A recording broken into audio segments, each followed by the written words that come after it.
This war turned tankers into targets. Your life is being priced through one strip of water. And right now, war is turning that strip of water into leverage. Ships are slowing. Insurance is repricing the route. Governments are opening emergency reserves. So what happens when the world's lifeline does not need to close to start choking? Because the Strait of Hormuz is not just geography. It is a machine, a pressure valve, a pricing system, a global dependency disguised as a shipping lane.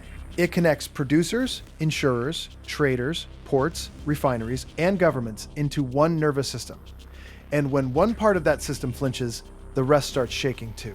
Around 1/5 of the world's oil and petroleum normally moves through it. Around 1/5 of the world's LNG trade moves through it too. That means factories, airlines, grids, freight, fertilizers, plastics, food systems, and governments all feel it. That also means a regional threat can become a global cost before headlines catch up. And that is what makes this war bigger than Iran. Because the first thing to understand is simple. Hormuz does not need headlines to matter. It only needs traffic. It only needs ships to keep moving on time and at scale. Every day, tankers pass through that corridor carrying energy toward Asia, Europe, and beyond. Those ships do not carry comfort. They carry continuity. They are time. They are fuel. They are electricity delayed by miles and hours and fear. They are supply chains staying alive, one safe transit at a time. And once war touches that lane, distance stops protecting anyone. A refinery in Asia can feel it. A utility in Europe can feel it. A supermarket thousands of kilometers away can feel it later. This is where the story shifts. The battlefield did not stay inside Iran. Once strikes began, the retaliation map expanded, and the Gulf became part of the war. That matters because the Gulf is not just a shipping zone. It is also a military zone. American bases sit across the region like anchors of deterrence. But in a wider war, deterrents can also become targets. That changes the calculation for every government around the water, because every route, every base, and every tanker starts sitting inside the same risk map. And then there is the proxy problem. Iran built power through proxies over years. But the danger is not that every group moves at once. The danger is that nobody can price which one might move next. The Red Sea already showed what maritime fear can do. A route does not need to close completely to stop behaving normally. It only needs enough danger to trigger delay, rerouting, and doubt. And tankers are the perfect target for that kind of pressure. They are slow, they are exposed, and they carry the system everyone depends on. A tanker does not have to sink to matter. It only has to hesitate. That is why insurers became one of the first fronts in this war. War risk premiums that had been around 0.1% to 0.15% rose sharply, with market reports showing levels around 2.5% in March. That is not a detail. That is a shock multiplier. Because insurance sits underneath movement, like invisible infrastructure. You do not notice it until it starts failing. Because when insurance explodes, transport costs rise. When transport costs rise, energy costs rise. When energy costs rise, almost everything downstream gets hit. Fuel first, then freight, then inputs, then prices, then politics. Because shipping is not only about oil arriving. It is about contracts holding. It is about timing holding. It is about the market believing delivery is still real. And in this war, that belief broke early. At least 3 tankers were damaged early in the escalation. A seafarer was killed. Around 150 ships were stranded around the Strait of Hormuz. That is not just disruption. That is a warning shot to the entire system. Because now every remaining ship becomes part of the calculation. That is when the story changes. Because now the problem is no longer supply in theory. Now the problem is movement in practice. And systems do not break only when production disappears. They break when cargo becomes uncertain. When schedules collapse. When buyers stop trusting delivery dates. When governments stop trusting the market. When every shipment carries an extra layer of doubt. That is where this war became global. Not because everyone joined it, because everyone was already exposed to it. Exposure is the real map here. Not alliance maps, not ideology maps, dependency maps. Asia is especially exposed because Gulf energy still anchors huge parts of its supply chain. Europe is less directly dependent than before, but still vulnerable to prolonged shock. Importers do not need equal exposure to suffer together. They only need the same corridor to become unreliable. And that matters because a shock does not need equal exposure. It only needs enough concentration, enough dependence, enough panic, enough bottlenecks. And Hormuz gives you all four. This is where the first illusion collapses. Most people imagine the worst-case scenario as full closure. A blockade, a shutdown, a dramatic image, a simple headline. But that is not actually the most dangerous version. The more dangerous version is messier, harder to photograph, harder to resolve. Threat without certainty, passage without trust, movement without confidence. Because a system under permanent doubt can bleed longer than a system under outright siege. It can also bleed without ever delivering one final dramatic image. That is the midpoint of this story. The danger is not only that Hormuz closes. The danger is that the world starts behaving as if it might. That is enough to reprice risk, enough to freeze decisions, enough to pull inventories lower even under a ceasefire. It is enough to make buyers pay for fear, not only for barrels. Citi said global crude and product stocks could still fall by about 900 million barrels, even if a ceasefire is extended. That number matters for one reason. It tells you the damage is not just event-driven. It is structural. It is moving through storage, logistics, and market psychology all at once. Production does not instantly recover. Shipping does not instantly normalize. Infrastructure does not instantly price routes, like nothing happened.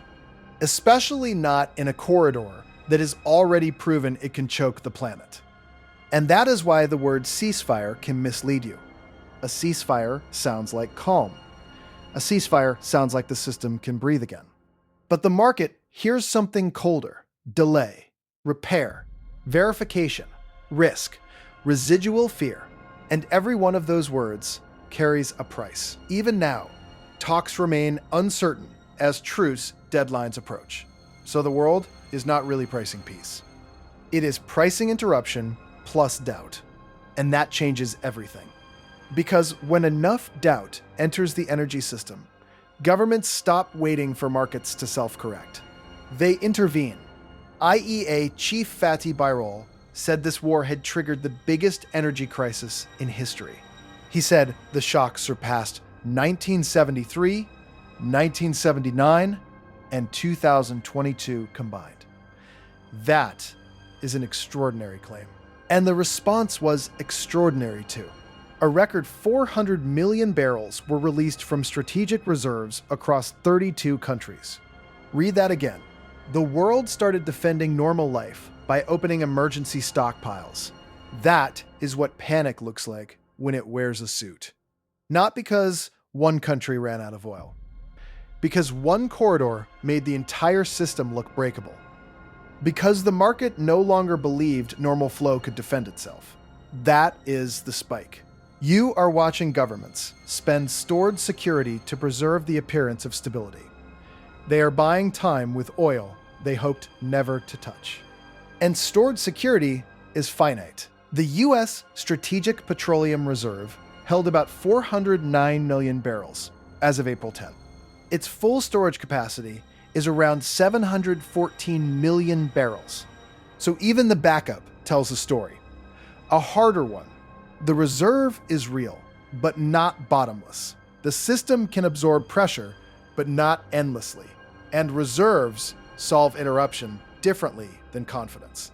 They can release barrels, They cannot force trust back into the route. And once that becomes visible, markets start thinking beyond the present crisis. They start asking a more dangerous question. What happens the next time this route is threatened? What happens when the next crisis begins with less spare protection? Because this war is not just producing shortages, it is producing memory. Governments remember which routes failed. Traders remember which assumptions broke. Allies remember who could not guarantee passage. Rivals remember how little force was required to shake the world. Insurers remember which sea lanes suddenly became political liabilities. That is where power shifts, not only on maps, inside expectations, inside pricing, inside future planning. Iran does not need to conquer oceans to matter here. It only needs to prove that a narrow waterway can become leverage. That is already enough to change diplomacy, because leverage changes negotiations even before it changes borders. Gulf states now have to ask a harder question. What if diplomacy reduces the fighting, but leaves the leverage over Hormuz intact? That is a brutal question, because it means the war may end without ending the leverage. It means the route itself could remain haunted, even after the truce. And if leverage survives, then the crisis survives inside the system. Even if missiles stop, even if cameras leave, even if politicians start using calmer language, even if markets try to pretend the danger has passed. That is why the struggle here is larger than oil itself. It is about whether the world still controls the routes. It depends on.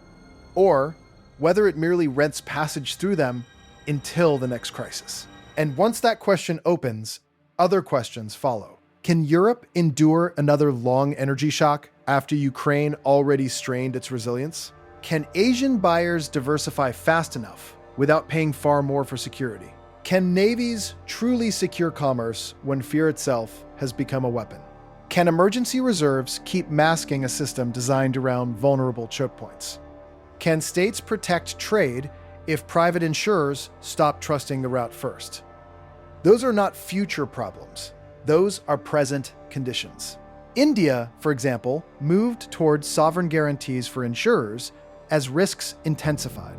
The plan involved a $1.5 billion sovereign guarantee fund and a $300 million industry pool. That tells you something important. States are no longer only defending territory. They are defending insurability. They are defending the basic conditions that keep commerce moving at all. Because if a route cannot be insured, it cannot function normally. If it cannot function normally, prices stop behaving normally. If prices stop behaving normally, politics stop behaving normally. If politics stop behaving normally, every response starts getting more expensive. And once a trade route becomes a battlefield, every cargo becomes a calculation. How long can it sail? Who will insure it? What if it is delayed? What if it is hit? What if the ceasefire fails? What if the next threat is enough without a single missile landing? This is why food enters the story, because energy does not stay inside energy. More expensive fuel means more expensive transport. More expensive transport means more expensive inputs. More expensive inputs mean pressure on agriculture, manufacturing, packaging, and retail. It means colder margins for businesses already under strain. It means households pay for disruption they never caused. That is how a waterway in the Gulf enters the supermarket thousands of kilometers away.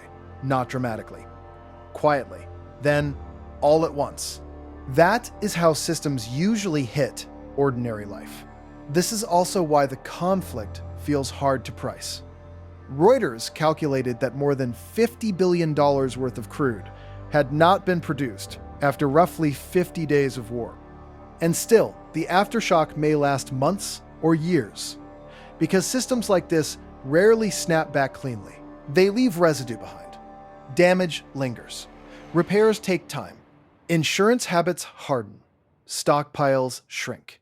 Trust recovers last. And trust is what the market is actually starving for. That is the second spike. The world is not just losing oil. It is losing confidence in its own ability to keep flows normal. It is losing the assumption that global trade can stay efficient under pressure. And confidence is one of the least replaceable resources in a global system. Once it cracks, everything gets heavier. Risk gets heavier. Shipping gets heavier. Diplomacy gets heavier. Growth gets heavier. Every decision carries more friction than before. Even cautious decisions start looking risky inside a system like this. That is what people mean when they say modern stability looks fragile. Not that it vanishes in one night. That it starts requiring emergency action simply to appear normal. That it must be defended constantly just to look routine. And that is the real image of this war.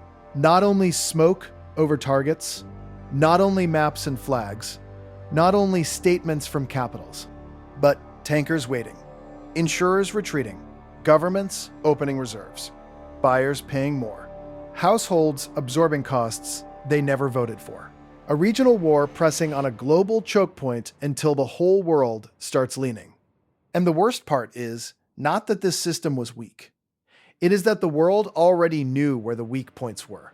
It knew the route, it knew the concentration, it knew the consequences of disruption. What was hidden was how little disruption would be needed. Not full closure, not total collapse, just enough pressure in the right place, just enough fear in the right market, just enough delay across the right route, just enough uncertainty to make the system punish itself. And suddenly, the illusion of resilience starts draining away. That is the aftermath now taking shape. Not collapse in one flash, erosion in real time. Modern stability still rests on a handful of narrow passages. A few routes, a few assumptions, a few promises that look solid until a war tests them. And this war has tested them hard. Hard enough for the IEA chief to call it the biggest energy crisis in history. Hard enough for record stockpile releases.